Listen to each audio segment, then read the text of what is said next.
Assalamualaikum warahmatullahi wabarakatuh.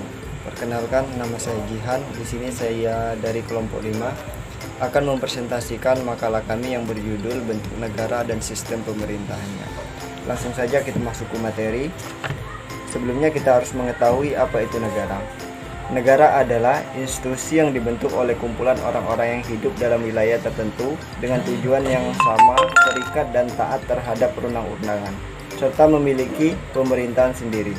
Negara dibentuk atas dasar kesepakatan bersama yang bertujuan untuk mengatur hidup anggota dan memperoleh hidup dan memenuhi kebutuhan mereka. Teori-teori bentuk negara dikembangkan para ahli berkembang di zaman modern, bermuara pada dua paham yang mendasar. Pertama, paham yang menggabungkan bentuk negara dengan bentuk pemerintahan. Paham ini menganggap bahwa bentuk negara dengan bentuk pemerintahan yang dibagi menjadi tiga macam. Yang pertama, bentuk pemerintahan di mana terhadap hubungan yang erat terhadap eksekutif dan legislatif. Yang kedua, bentuk pemerintahan di mana ada pemerintahan yang tegas antara legislatif, eksekutif, dan yudikatif. Bentuk yang ketiga, bentuk pemerintahan di mana terdapat pengaruh dan pengawasan langsung dari rakyat terhadap badan legislatif. Kedua paham yang membahas bentuk negara atas golongan demokrasi dan direktorat. Dari teori-teori tersebut kemudian berkembang di zaman modern ini, yaitu bentuk negara kesatuan dan negara serikat yang dapat dibentuk sistem sentralisasi dan sistem desentralisasi. Lanjut ke hakikat pemerintahan. Menurut Sarundajang, sistem pemerintahan adalah sebutan populer dari bentuk pemerintahan.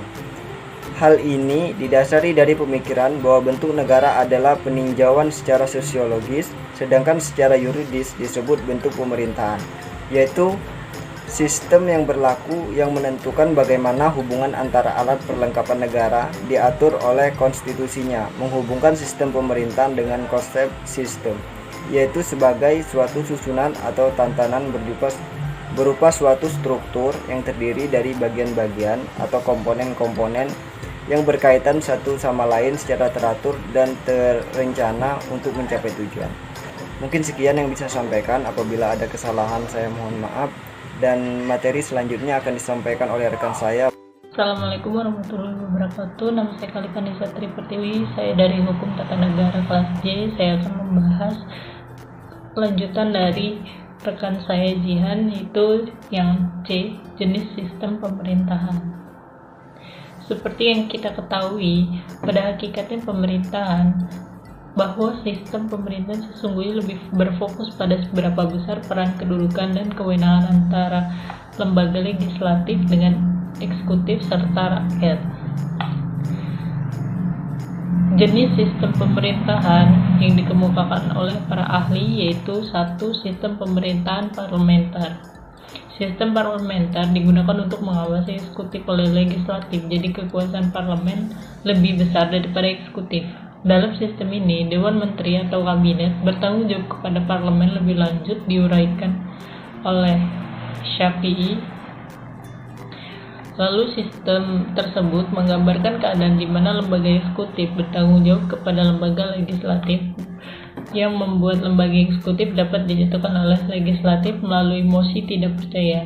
Akan tetapi, karena eksekutif atau Perdana Menteri memiliki kedudukan yang kuat karena berasal dari suara mayoritas parlemen, maka Perdana Menteri sulit untuk dijatuhkan. Pengertian mempengaruhi yaitu salah satu pihak mempunyai kemampuan kekuasaan atau disebut sebagai power capacity untuk menjatuhkan pihak lain dari jabatannya.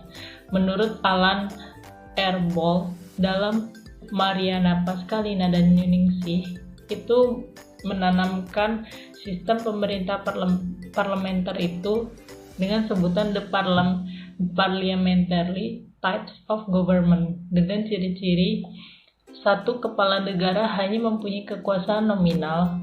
2. Pemegang kekuasaan eksekutif yang sebenarnya atau nyata adalah Perdana Menteri bersama kabinet yang dibentuk melalui lembaga legislatif atau parlemen.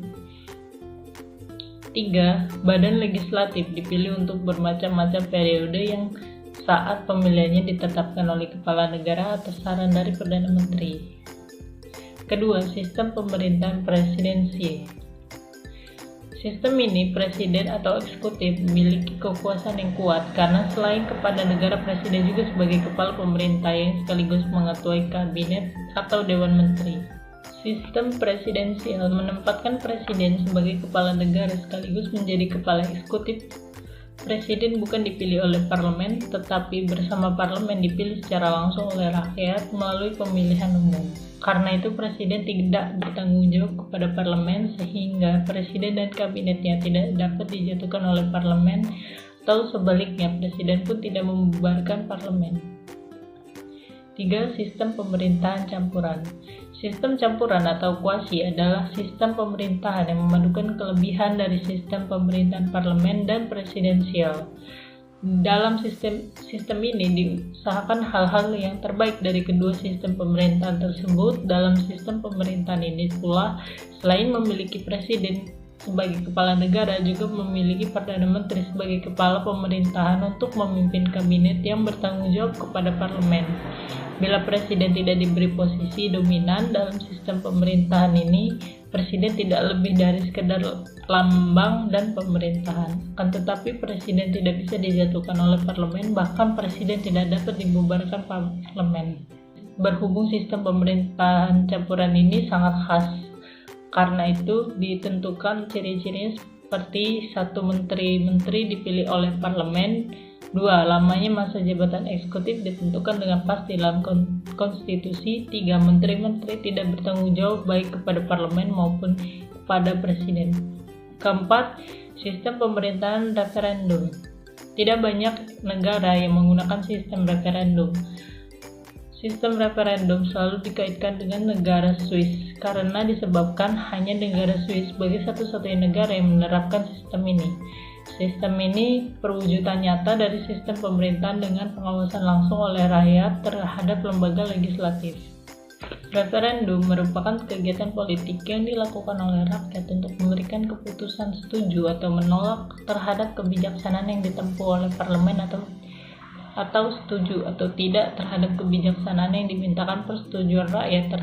Terdapat 3 macam referendum, yaitu 1. Referendum obligator, yaitu referendum wajib di mana berlakunya suatu undang-undang yang dibuat parlemen dan telah disetujui oleh rakyat melalui suara terbanyak. 2. Referendum fakultatif, suatu undang-undang yang dibuat oleh parlemen setelah diumumkan beberapa kelompok masyarakat yang berhak meminta disahkan melalui referendum. 3. Referendum konsultatif, referendum untuk soal-soal tertentu yang teknisnya rakyat tidak tahu. Sistem referendum tunduk kepada kontrol langsung dari rakyat, di mana sebagai pelaksananya adalah dengan adanya kehendak rakyat melalui inisiatif publik, merespon isu publik, yaitu hak publik untuk mengajukan atau mengusulkan suatu rancangan peraturan undang-undang kepada legislatif dan eksekutif.